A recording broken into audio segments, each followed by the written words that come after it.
I never imagined that neighborhood politics could ever threaten my actual health, but that's exactly where I found myself last summer. About 6 months earlier, I'd moved into Sycamore Heights, a picture-perfect suburban development with manicured lawns, identical mailboxes, and, unfortunately, a homeowners association that ruled like a miniature dictatorship. I'm not exaggerating when I say the HOA president, Karen Whitfield, treated micromanagement like it was her life's calling. From day one, she made it her mission to find something wrong with everything I did. My garbage can sat by the curb for 10 minutes too long on pickup day. The trim on my house wasn't creamy eggshell like the community guideline required, it was Navajo white. My holiday lights? Apparently, an egregious violation of some obscure subsection of Section 14C. You get the idea. At first, I tried to be cooperative. I played nice thinking she'd eventually move on, but it quickly became clear that nothing would ever satisfy her. Karen was in her mid-50s, with that signature blonde highlighted bob that screamed HOA royalty. She drove a spotless white Lexus SUV with a personalized plate that read Hob, Boss, and could usually be spotted patrolling the neighborhood, with her trusty clipboard and measuring tape, looking for her next victim. She'd been president for 8 consecutive years, partly because no one else wanted the stress, and partly because anyone who opposed her mysteriously wound up drowning in violation letters. I'd managed to stay relatively under her radar for a while by giving in to her petty rules. But everything changed the day I installed a small package box next to my front door. I travel a lot for work, and after having multiple deliveries stolen, I decided to invest in a secure delivery box. It was neat, perfectly matched the house paint, and was barely noticeable unless you knew it was there. 3 days after installing it, I came home to find a bright orange notice taped to my front door, "Unapproved exterior modification. Remove immediately or face daily fines of $100.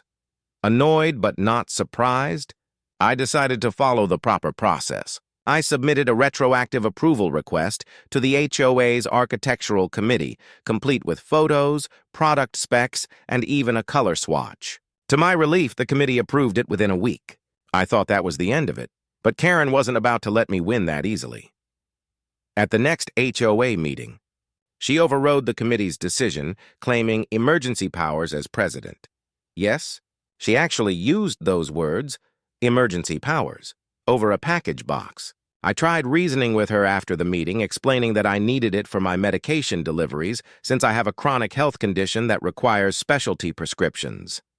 Karen didn't even blink. "Rules are rules," she said with that infuriatingly smug smile. "If we let you keep your little box, soon everyone will want one, and our community's uniform aesthetic will be ruined. Besides, you can just pick up your medication like a normal person." I explained calmly that these weren't regular prescriptions, that they came from a specialty pharmacy that only delivered by courier. She looked me dead in the eye and said, "That sounds like a you problem, not an HOA problem." That was the moment I decided I wasn't backing down. My health was at stake, and the committee had already approved it. I refused to remove the box. True to her word, Karen started issuing daily fines. 2 weeks later, I received a certified letter stating that I owed $400 in penalties, and if I didn't pay within 48 hours and remove the box, further action would be taken. At that point, I contacted a lawyer who specialized in HOA disputes. After reviewing the documents, he confirmed what I already suspected. Karen was acting way beyond her authority. The Architectural Committee's approval should have been final, and her so-called emergency powers didn't exist anywhere in the HOA bylaws. He drafted a firm letter to the HOA board demanding an immediate reversal of her decision. For a brief moment, I thought that would settle it. But I was wrong. So wrong. The very next day, I had to leave for a 3-day business trip. Before heading out, I double-checked everything. The lawn freshly cut, trash cans tucked neatly out of sight, 0 visible violations for Karen to weaponize. My monthly medication delivery was scheduled to arrive while I was gone. But that's exactly why I'd installed the secure box. When I returned home late Friday night, I knew something was off before I even got out of the car. My package box was gone. Completely gone. Not broken or tampered with, just missing. In its place was a laminated notice taped to the wall reading, "The HOA has exercised its right to remedy the violation." I was furious, but too exhausted to do anything that night. I decided to deal with it in the morning and retrieve my package from the HOA office. The next morning, I went straight to the HOA office to retrieve my package, but it was locked tight, closed for the weekend. No medication, no staff, no answers. Convenient, right? I checked my delivery notifications and froze when I saw the status. Delivered 2 days ago. My heart started racing. I tore around my property, checking behind bushes, under the porch, even around the trash bins, anywhere the delivery driver might have hidden it after finding the box gone. Nothing. The realization hit me hard.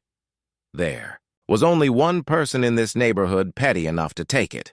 I marched straight to Karen Whitfield's house, doing my best to keep my composure.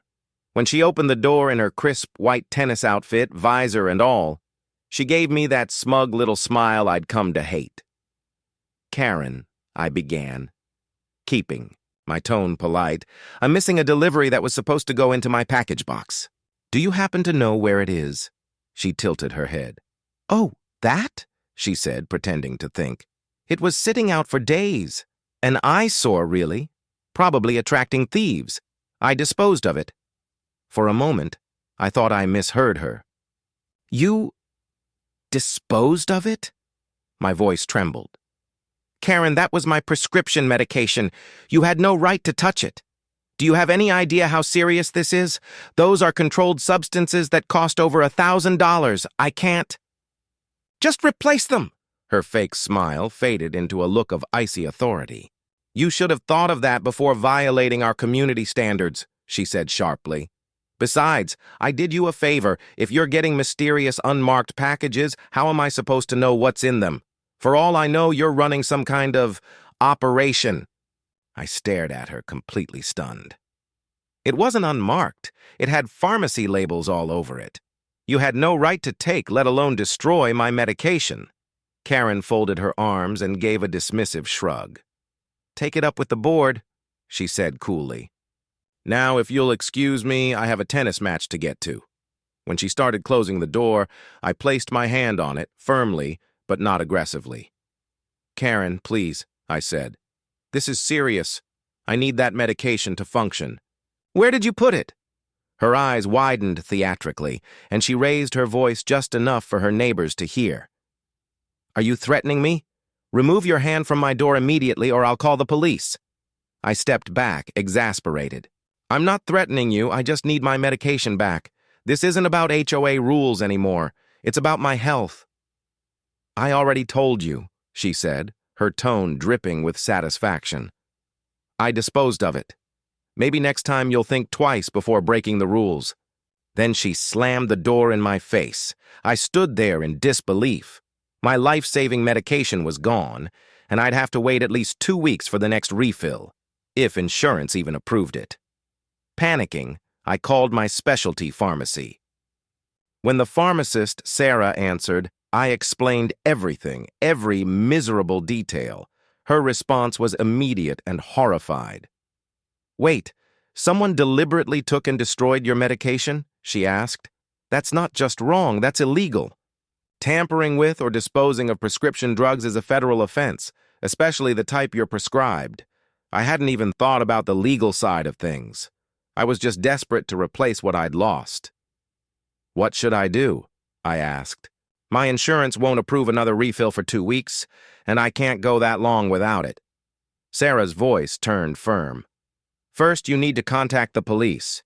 This is theft and destruction of controlled substances. I'll handle things on our end. Delivery proof, labels, everything. And don't worry, we'll request an emergency override with your insurance, but please file that report today." So I did. That same afternoon, I went to the police station. The officer on duty seemed skeptical at first, until I laid out everything. The violation notices, my lawyer's letter, the delivery confirmation from the pharmacy. His attitude shifted fast. He took notes, photos, and assured me they'd open an investigation. The next day, Sunday morning, I was sitting by my window still trying to figure out what came next, when I heard sirens, then shouting. I looked. Outside, just in time to see Karen Whitfield, the Queen of Sycamore Heights, being led to a police car in handcuffs. Still wearing her pastel church dress and pearl earrings, neighbors had gathered along their driveways, whispering and filming. A few even smiled. It was the kind of poetic justice you rarely get to see play out in real life. Later, I learned that Sarah had gone above and beyond. She'd sent the police all the pharmacy records, confirmation that the package contained controlled substances, which elevated the situation from a petty neighborhood dispute to a serious federal offense. When questioned, Karen actually admitted to taking the package but claimed she'd thrown it in the dumpster because she thought it contained drugs. The problem? The dumpster had already been emptied. My medication was gone forever. Police charged her with theft, mail tampering, and interference with the distribution of controlled substances. Since my prescription required special handling and federal registration, what could have been a misdemeanor turned into a serious criminal case. And as it turned out, I wasn't her only victim. During the search, officers found several unopened packages in her garage, belonging to other neighbors. She'd been disposing of other people's mail for months. The district attorney decided to make an example of her. Karen eventually pleaded guilty to reduced charges but still faced a $5,000 fine, 2 years of probation, and was ordered to pay full restitution for all the destroyed items, including my medication. But the real blow came at the emergency HOA board meeting the following week. The same neighbors she'd bullied for years finally had their say. In a unanimous vote, Karen Whitfield was officially removed as HOA president. As the meeting ended, I watched her shuffle out of the community center, pale and stunned, clutching her handbag like it was the last thing she could control. As she passed me, she muttered under her breath, voice trembling, "I never thought they'd actually arrest me over a stupid package. It was just a box." I didn't say a word, because for her it might have been just a box. But for me, it had been my health, my safety, and my breaking point.